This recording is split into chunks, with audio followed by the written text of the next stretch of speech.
Did I do it right? Here, I'll get you. There you go. I'm not used to using a microphone, but I just want. I'm gonna go around and get somebody's talking so I can get them on.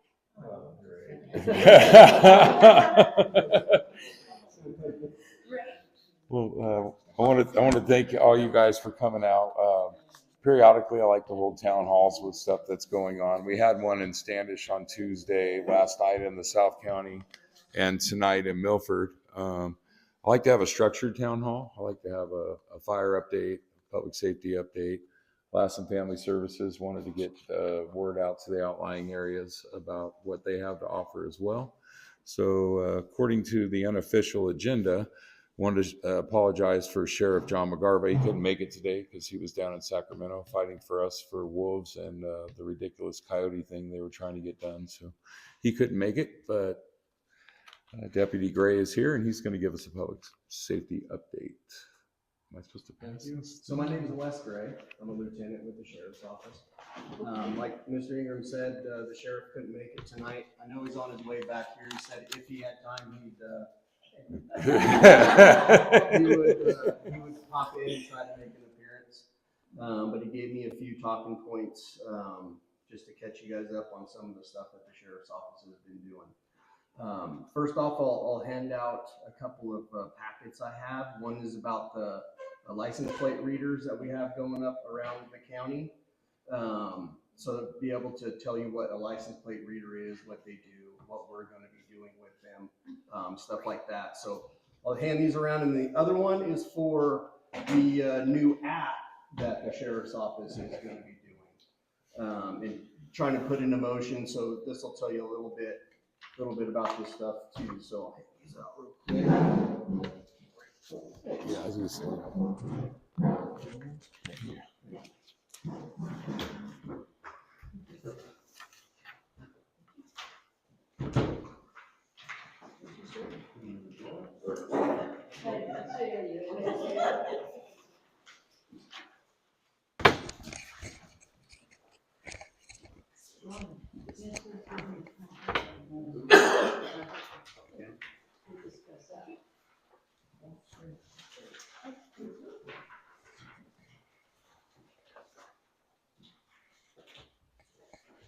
So for the flock safety, so those are the license plate readers that are going up around the county. Would you like me to hold that? No, you're fine. Okay. If that makes me uncomfortable.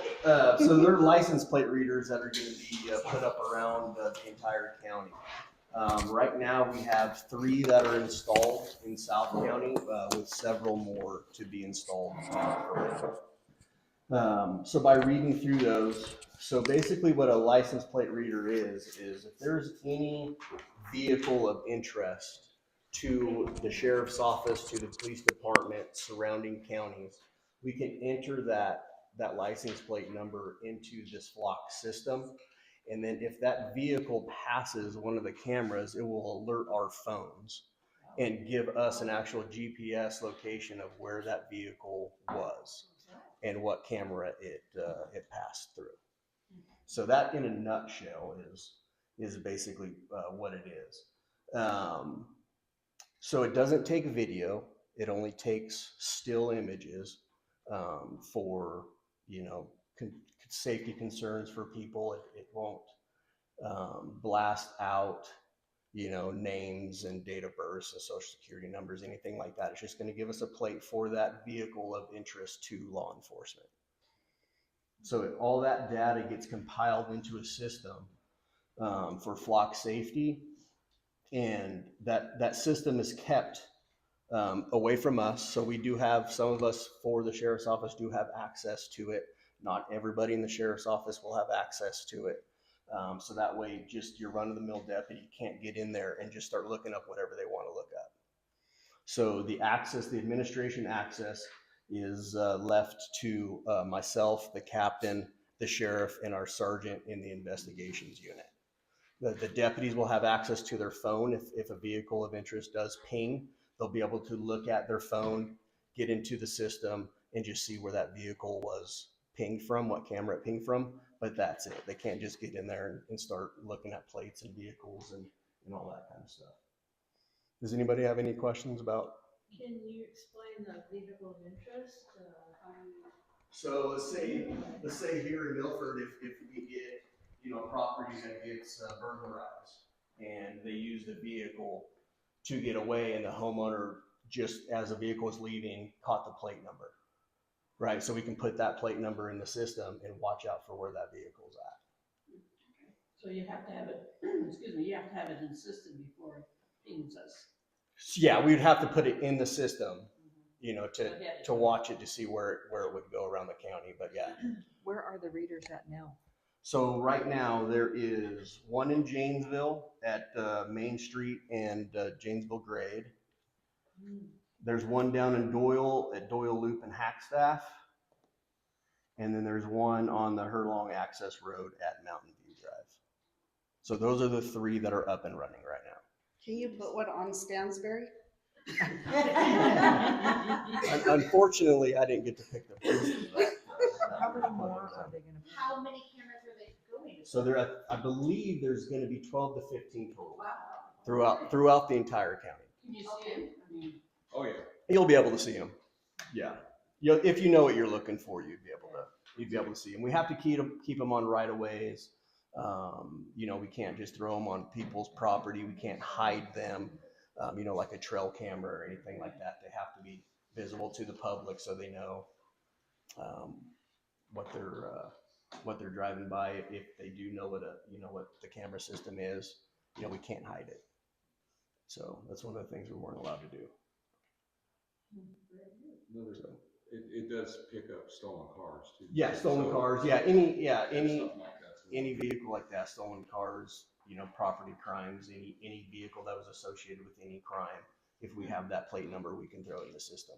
But not only that, but our neighboring counties, Shasta County, Butte County, even Washoe County, we're actually going to do a MOU with them to where we can get their information also, and then they can have our information.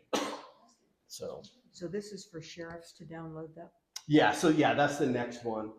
The app. Any other questions on the flock cameras, the license plate readers? It would be like if say somebody said there was a kidnapping, somebody grabbed a child, they would put that number. Yeah, and then it was associated with the vehicle and we got a plate number, absolutely. Now, your interaction is just the camera in the sheriff's office, it's not outside of the area? No, so the other agencies that we allow to have the information would also get that information. They'd get pings on their phone. But yeah, it'll come over as a ping on our phones. We'd be able to look at it, get in the system and see where that vehicle's at. How long have you been in service? The three just got put up a couple of weeks ago. Rather recently. Yeah, rather recently. We just got the training on the system last week. So, and like I said, there's going to be a bunch more that are going to be put up. So we're not really up and rolling yet. We can just get up there and view the ones that are up right now. Are they active right now? Those three are active. Okay. Yeah. You can't miss them. There's like a solar panel above them. So it's a picture, same picture, right? Oh, okay. I didn't even keep one. Okay, you have a picture of one there. Yeah. Yep. And they're strategically placed, like historically, our knuckleheads in South County will get on the Doyle Loop. Deputies will be chasing them. They'll hit Hackstaff Road. They know that most likely they're going to end pursuit once they hit the Nevada border. So they're literally, I don't know, 9 high-speed minutes on the dirt road before they. Oh yeah. If they go all the way around Turtle Mountain down to the border there, you know, from Hackstaff, then yeah, it's definitely a few minutes depending on how fast they're going. So they put it in a good spot in Doyle. Yeah. All right, so the next one is just our app. I know there's not a lot of information on there, but if you turn to the last page, if you download the app, that's what it'll be. Is what will come up on your phone.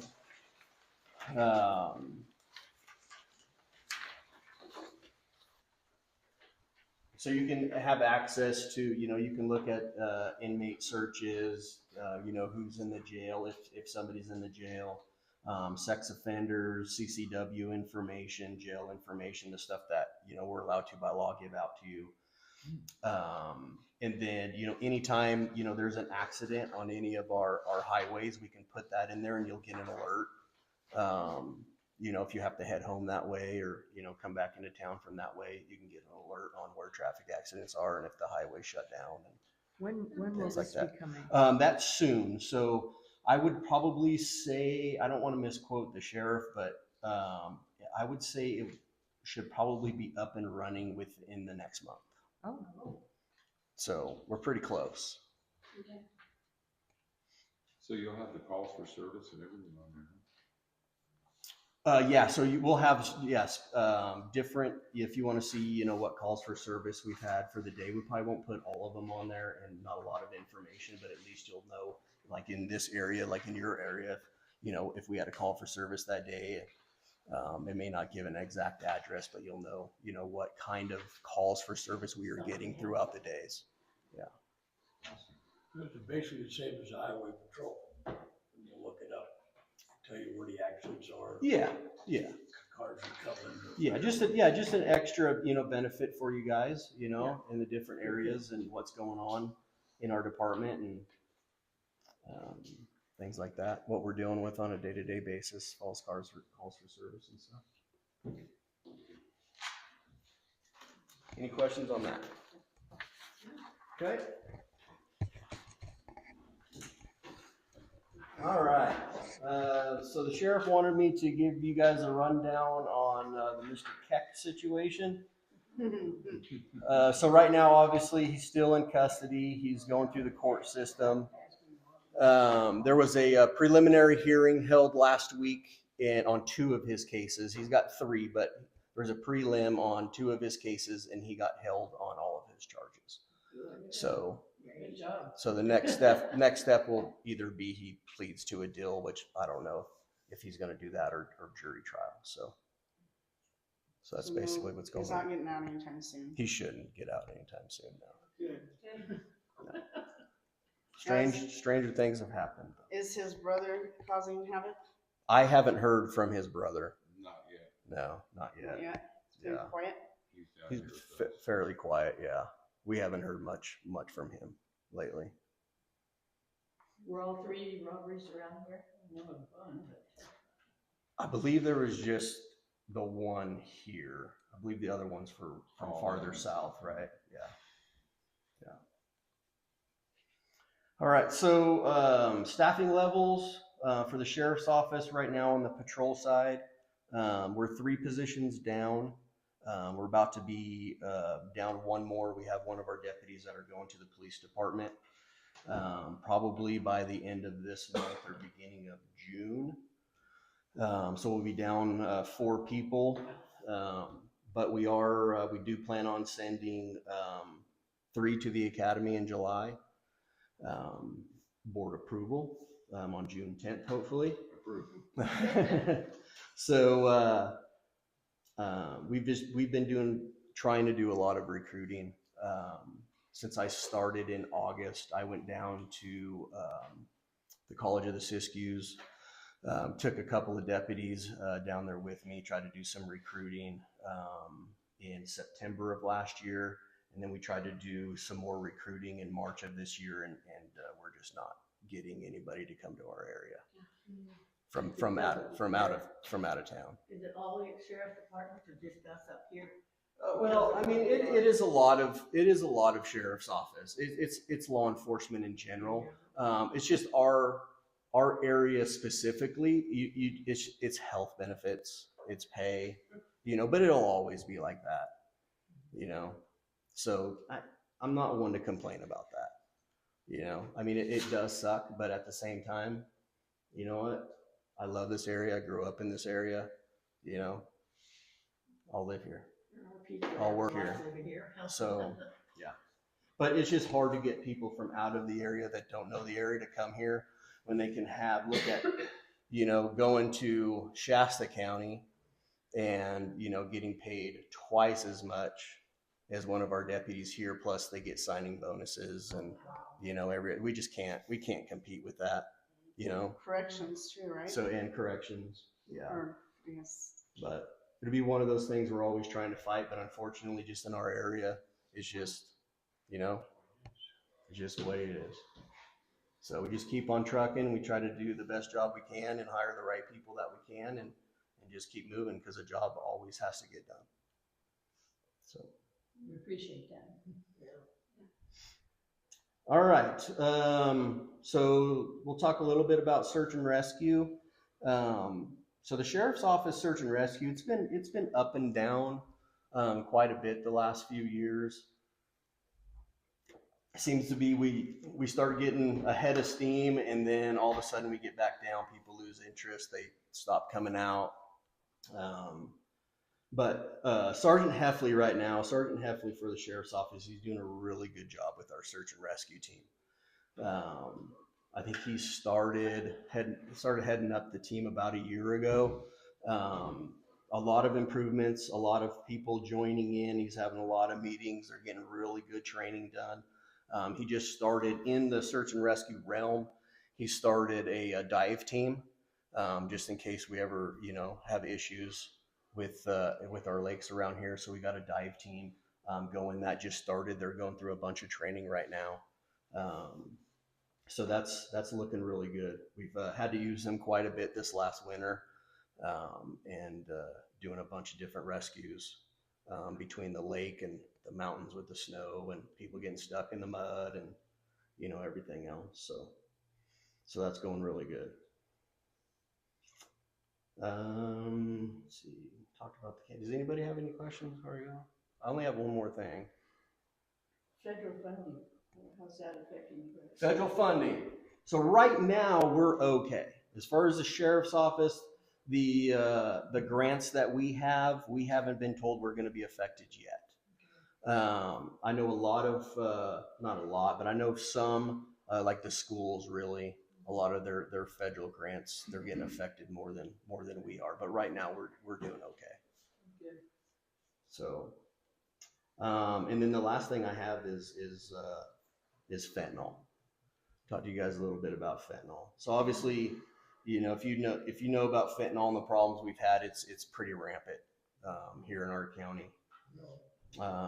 Yeah, with several overdoses in our county, between the county and the police department. As a matter of fact, we're pretty sure we had another one today to where the young lady died. So we'll know Today? better. Yeah, this morning. We'll know better after the autopsy, but we're pretty certain it's fentanyl. But fentanyl's bad. They're you know, whether you take it in liquid form, you know, the pill form, or just having it in the I lost my train of thought here. The powder form. Yeah, so they're lacing it. You know, people are going and expecting to get marijuana, and some people are lacing it with fentanyl, and you know, so whether you know it or not, you know, some people can ask, you know, want it just plain fentanyl, want their marijuana laced, you know, want their meth laced, but a little bit is really lethal. So if you take, just for an average person, if you take my pen top right there, and I were to dip it into some fentanyl and just cover the tip, that's a lethal dose of fentanyl. It doesn't take much, and people are using it like it's candy.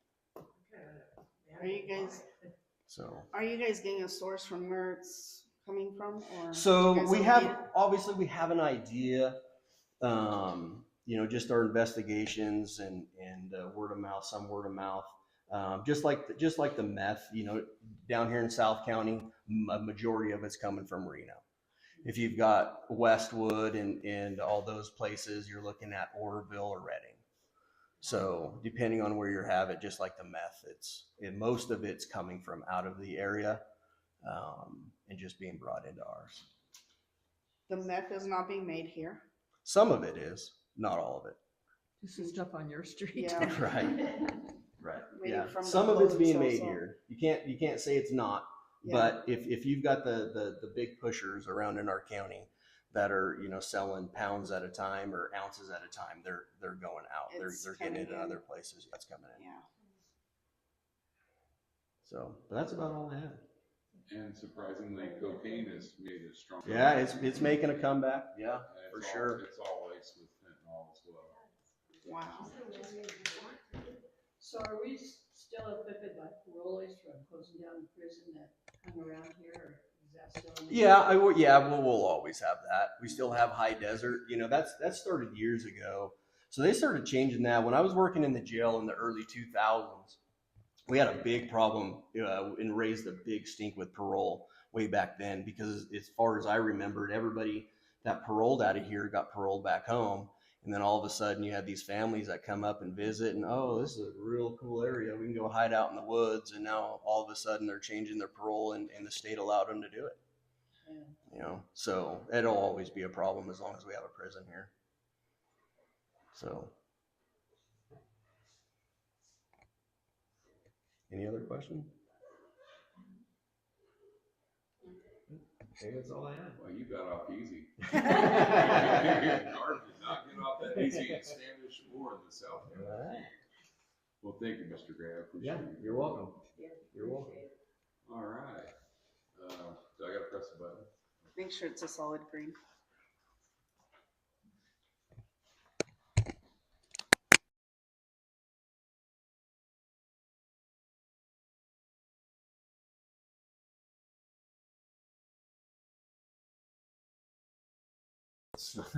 There you go.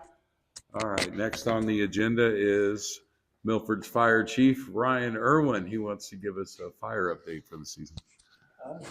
Pretty simple, quick little fire update. Milford Fire Department's going strong right now. We actually are up to 13 members, which is the highest it's been since I joined about 11 years ago. Right now, there are 4 of us that are EMT trained. I got 2 more going through the class. They're going to take their finals next week. So hopefully they'll pass, and we'll have 6 EMT trained by the end of summer. Yeah, wow. We're doing good. We're training hard. We're ready to go. We're involved in a lot of grants, or a couple grants for some new equipment, new apparatus.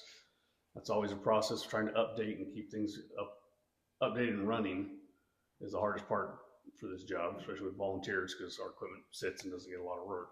Right. As for fire safety update, the prediction for the fires this summer is bad. They're predicting a really rough fire season. So make sure your properties are in order, cleaned up. Have your stuff ready to go. If you get told to evacuate by the deputies, please do. Don't fight with them. Don't argue with them. It just causes a headache for us, because then when the fire does get to your house, we have to go in and try and save you. Or they have to go in and try and save you and drag you out. But yeah, they are predicting a bad fire season. Hopefully it doesn't impact us, but you never can tell. Who's they? What do you mean they? Who's they? The National Weather Service, the federal government, the fire people up higher than me. Okay. They do a lot of predicting, a lot of projecting with computer modeling and whatnot to determine with the weather we've had. We had a pretty dry winter, didn't really get a lot of snow in the mountains. Yeah, we've had a couple storms lately, but right now the water table is really low, so the fuels are drying out very quickly. And with the winds, it just makes it even worse. And we all know how we get those afternoon winds around here that just dries everything out really fast. So if we do get a fire started and it's one of those windy days, it's going to go and it's going to take. We've already responded to 4 vegetation fires in the last month. Fortunately, they've all been out of Milford and other districts, but they're spreading quick. So if you see something you're not sure about it, feel free, please call it in. We'll go check it out. We'll make sure it's a legal burn or not, or what it is, and we'll get it straightened out. Any questions? What are your burn hours or days or whatever? Right now, it's still open burning. They haven't put any restrictions yet. But like I always tell people, use common sense. You know, the one 2 days ago in Janesville, or 3 days ago in Janesville, we had 40-mile-an-hour winds coming down that mountain, and dude's out there with a burn pile and almost burnt down his own house. I mean, it was. Yeah. And we're encouraging CAL FIRE and the deputies to write tickets. If we catch you with an illegal burn pile, I'm not issuing warnings anymore. I'm calling the deputies in, or I'm calling a CAL FIRE prevention officer in, or a Forest Service prevention officer in. We're having them write you tickets. So they're pretty expensive fines, because it's usually a fine plus the cost of suppression. So depending how big the fire gets and how much damage it does, it's a pretty hefty fine. I think tomorrow we're supposed to have lightning too. Yep. So I think it's gonna be a big thunderstorm season. That's not Yeah. So fortunately, most of the lightning usually stays in the plumas. We don't get too much over here, but it is still a potential. It's been a while since we've burned, so. Any other questions? No, but we certainly thank Ryan and our volunteers. Yeah, Doing thank great you. much. Yes, Absolutely. Yeah, before we go on, I want to thank Chief Irwin as well. Every time we have a structure fire, whether it's Doyle, Hurlong, whether it's our own fire in Doyle, or we're meeting Hurlong because they don't have a crew, water tender is always there. You could always count on Mike Moore and the Milford crew to bring out a tender. We were all out until 4 in the morning on a structure fire 2 weeks ago. Oh, the one over off Turtle Mountain. Yeah, the Turtle, whatever road that was. They're behind them. Yeah, just want to thank you guys We because try and respond every time. we got a dozen people, but we don't always have someone to operate our tender. And in the wintertime, we can't fill it because it's parked outside. So most of the time, we don't have a tender that's operational. So. Yeah, we always try to keep ours up and running. And Chief's always there. So just want to thank you. All right. Well, I was going to hold off for my princess to help out with the Lassen Family Services, but they're next up on the agenda. This is Cassie. Angie Reed was kind enough to do the last 2 town halls. So she wanted to do a presentation on what Lassen Family Services has to offer. They're a nonprofit. They're not associated with the county. So. And Angie does apologize for not being here tonight. She had class to teach the last 2 days. So it was either me teach class or come here. I'm like, I'll do this. So I'm Cassie with Lassen Family Services. I'm over our domestic violence. So we're a domestic violence sexual assault agency. And I'm over our shelter and our transitional housing. So we're the only domestic violence sexual assault agency in Lassen County. So we're just coming out to try to explain our services. And this quarter, try to put some more effort out into the South County so people know that we're here and we're able to come out and help. So some of our services, we have like a 24-hour crisis line that people can call in the middle of the night and we can try to make a safety plan. If the perpetrator is not around, we can go out. Law enforcement sometimes calls us and we go and meet with them, with the victim, try to make a plan, put them in the motel or the shelter. We can help with domestic violence or sexual assault restraining orders as well. We have a newer program. It's an elder dependent and dependent abuse program. So it doesn't have to be just intimate partner violence. So if you know anybody that's getting up there in age that you think is getting taken advantage of by a neighbor or a caretaker or a friend, we can try to step in and help. That grant has a lot more opportunities for us to step in and help with a lot of different things. So if you guys do have questions, for sure, call and ask, because I always have to open the grant to make sure that I give the correct advice on it. But it has, we can do tons of things with different parts of them being able to access their home by themselves. If we have to kick out like a caregiver that wasn't taking care of them, things like that as well. Moving to another house so they can care for themselves.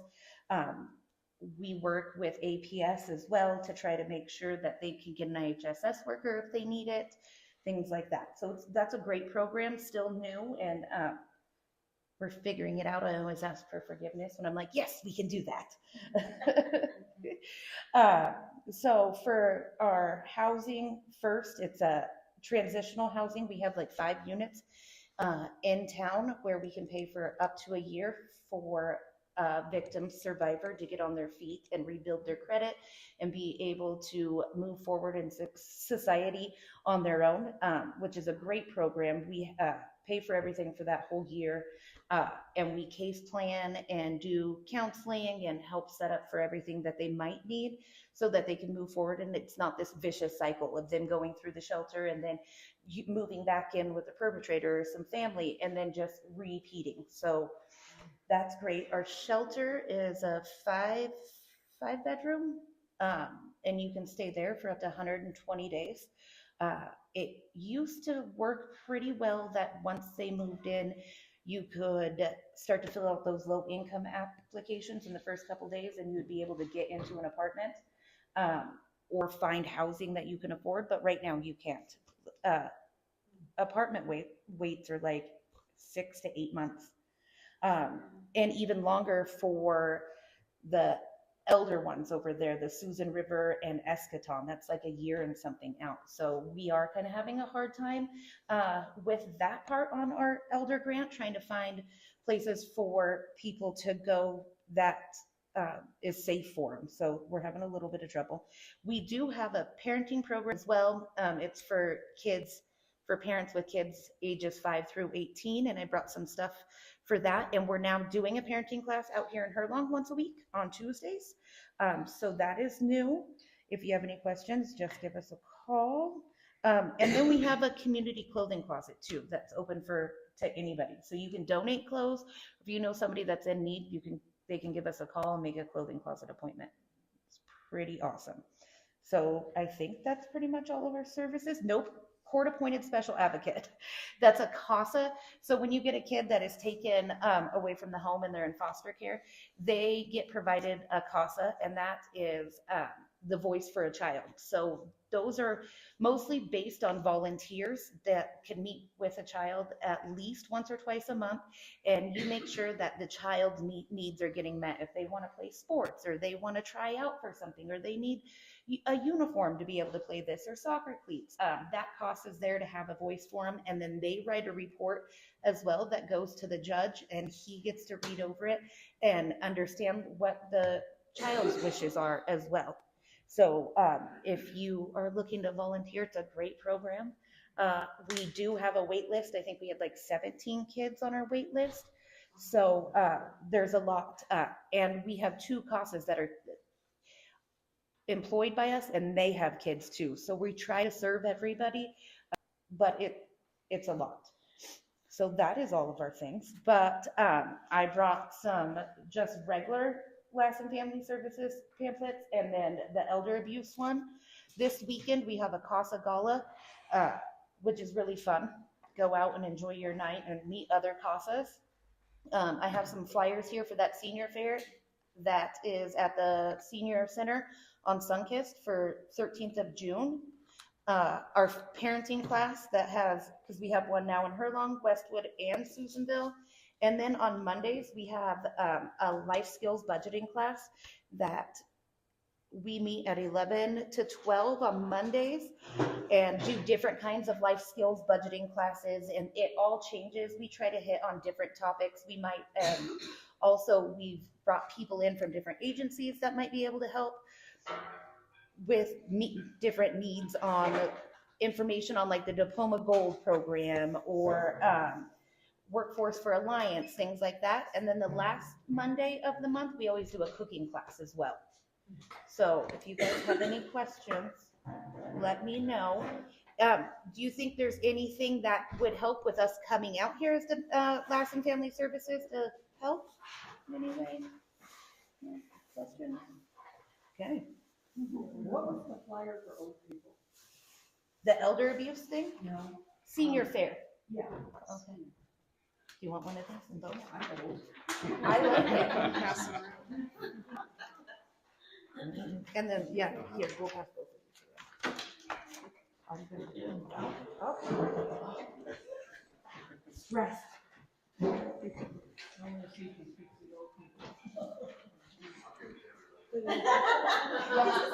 not doing that. Well, if you think about it this way, if you guys are interested, at least you have the flyer, and if you know anybody that might, then you'll have the information. So, and I have some pins here too, as well. I'm doing it. So,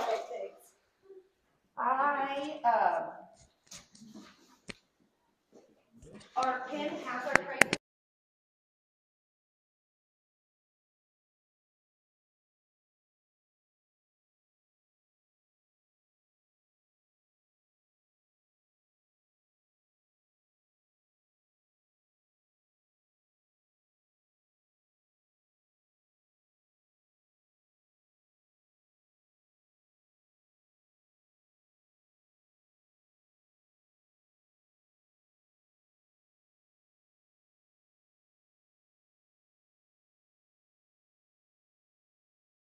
don't like to tell you, but I can shut up. It's on. Wow, I did it. Okay, I did it. Very well.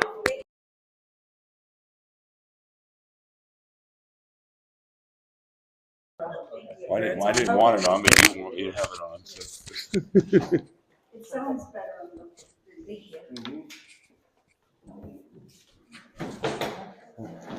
I appreciate you coming out, Cassie, and Lassen Family Services. Angie met with me in January and said, I really want to get the information out to the outlying areas. What's a good idea? I said, I'm going to have some town halls. And she said, let's go. So thank you for coming out. Hard. We try to go out, we go to the FCI when people get together and we still explain on those quarterly meetings what we have to offer. Like hopefully they'll take it back if they know somebody in need.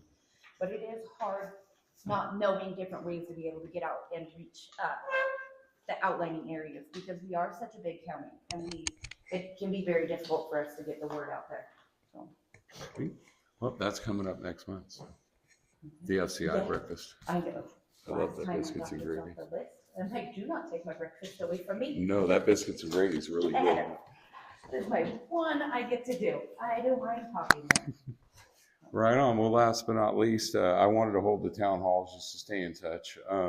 Milford was fun because we had Mr. Bill and bingo, so I would see you guys periodically. Hopefully that's coming back soon. I don't know.